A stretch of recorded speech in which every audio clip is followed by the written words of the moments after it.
दोस्तों वो कहते हैं ना, जब खुद का घर कांच का हो तो दूसरे के घर पर पत्थर नहीं मारा करते।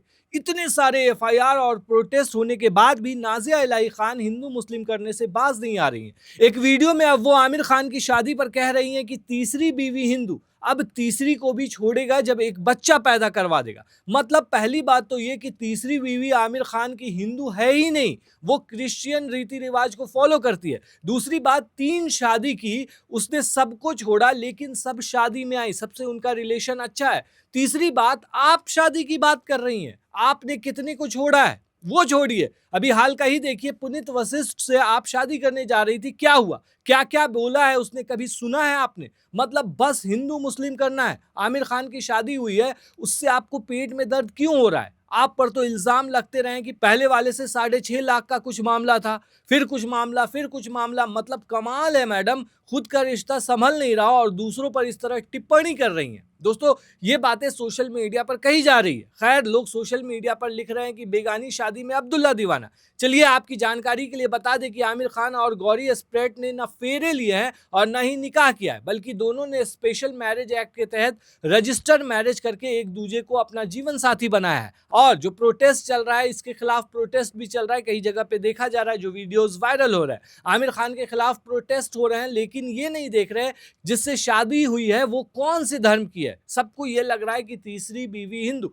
बस इसी चीज को लेकर के प्रोटेस्ट किया जा रहा है। खैर दोस्तों, नाजिया इलाही खान पर वापिस आते हैं। उन्होंने नबी करीम पर जो टिप्पणी की थी उसके बाद बवाल मचा था। मुसलमानों ने जगह जगह प्रोटेस्ट किया, एफआईआर दर्ज हुई और दो बीजेपी नेता भी सामने आए और कहा कि नाजिया का बीजेपी से कोई लेना देना नहीं है। उसके बाद सुप्रीम कोर्ट में याचिका दायर की गई और फिर सुप्रीम कोर्ट ने नाजिया इलाही खान की विवादित टिप्पणी के खिलाफ आई याचिका पर सुनवाई करने से मना कर दिया। और क्या कहा वो इंपॉर्टेंट है। जो मीडिया में दिखाया जा रहा है, डायरेक्ट मना कर दिया, सिरे से खारिज कर दिया, ऐसा नहीं है। पूरी बात समझिए कि क्या कहा है बेंच ने। दरअसल जस्टिस एहसानुद्दीन अमानुल्लाह और जस्टिस शील नागू की कोर्ट ने कहा कि याचिकाकर्ता को सीधे सुप्रीम कोर्ट आने के बजाय पहले स्थानीय पुलिस और निचली अदालत के पास जाना चाहिए। कोर्ट ने वकील को समझाते हुए यह भी कहा कि ऐसे संवेदनशील मामले को बेवजह तूल देकर सनसनीखेज नहीं बनाना चाहिए, क्योंकि इससे समाज का माहौल बिगड़ता है। कोर्ट ने माना कि मामला गंभीर है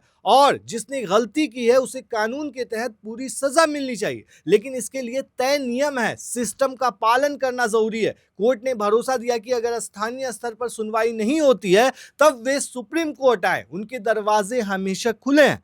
ये बात कही गई है। दोस्तों शायद इससे नाजिया इलाही खान को भी समझ आया हो। वैसे काफी प्रोटेस्ट के बाद नाजिया इलाही नबी करीम की तारीफ करती भी नजर आई। शायद उन्हें जेल जाने का डर रहा हो, गिरफ्तारी का डर बढ़ गया, तो इसके बाद मुंह से पैगंबर मोहम्मद सल्लल्लाहु अलैहि वसल्लम के बारे में अच्छी और नेक बातें निकलने लगी। इसके बाद उन्होंने कहा कि ये कौन लोग होते हैं जो मुझे गाली दे रहे हैं, ये कौन से लोग होते हैं जो मेरी तस्वीर एआई से बना रहे हैं, ये कौन से लोग हैं जो मेरे अब्बा को गाली दे रहे हैं। संविधान तो नहीं इजाजत दे रहा, क्या इस्लाम इसका इजाजत दे रहा है? आप मुझे सिखाने निकले हैं ना, ये फैसला कोर्ट पर छोड़ दीजिए, मैं साबित करूंगी कि वो एआई जनरेटेड है। एक वीडियो में जो देखा गया सोशल मीडिया पे, वो वायरल हो रहा था नाजिया इलाही का, उन्होंने ये बातें कही थी। अब नाजिया इलाही खान से एक सवाल है, ये कौन से लोग हैं जो गाली दे रहे हैं, ये कौन से लोग हैं जो तस्वीर एआई से बना रहे हैं, ये कौन से लोग हैं जो कह रही हैं ना आप ये बातें? तो आप मुसलमानों का खतना करने वाली या इस तरीके से हर जगह बोलने वाली, अगेंस्ट में जाने वाली कौन होती है? आप लेंस काट में मोहसिन की जॉब पर सवाल उठाने वाली कौन होती हैं? आप मस्जिद मदरसे को तोड़ने की बात करने वाली कौन होती हैं? आप मुसलमानों को जॉब न देने की बात करने वाली कौन होती हैं? क्या संविधान इसकी इजाजत देता है? दोस्तों ये सवाल पूछे जा रहा है। मतलब अपने पर आए तो संविधान की दुआई। जरा सोचिए आप क्या क्या बोलती हैं, कितनी नफरत की बात करती हैं। क्या ये सही है? आपको जो गाली देते हैं, मैं बिल्कुल खिलाफ हूं। मैं दोबारा ये बात कह रहा हूं कि मैं उनके अगेंस्ट हूं। एक और वीडियो में मैंने ये बात ही कही थी। बिल्कुल ये गलत है। कोई भी गाली दे रहा है या फिर गलत हरकत कर रहा है तो वो गलत माना ही जाएगा, गलत गलत ही होता है। लेकिन आप क्या करती हैं? आप हलाला पर कैसे बात करती हैं? मजा आया होगा, इस तरह की बातें करती हैं, ऐसे बातें करती हैं सलीम वास्तिक से, जो अभी जेल में था, फ्रॉड बनकर घूम रहा था। आप बांग्लादेशी घुसपैठिए की बात करती हैं कि हमारे देश में घुसपैठिए आ रहे हैं, लेकिन जो सनीउर रहमान है, जो सत्यनिष्ठ आर्या बना, वो घुसपैठिया नहीं था। उससे आप मिलती हैं। आपका वीडियो वायरल हुआ था और पुलिस ने उसको कैसे पकड़ा आपको पता है? इस पर कोई सवाल नहीं, लेकिन आप सब पर सवाल उठाइए। आप कुरान के बैन की बात करती हैं, क्या ये संवैधानिक है? अब सबसे बड़ा सवाल, आपको मुसलमानों से इतनी सारी दिक्कत है तो आप नाम क्यों नहीं बदल लेती? ये सवाल लोग पूछ रहे हैं दोस्तों।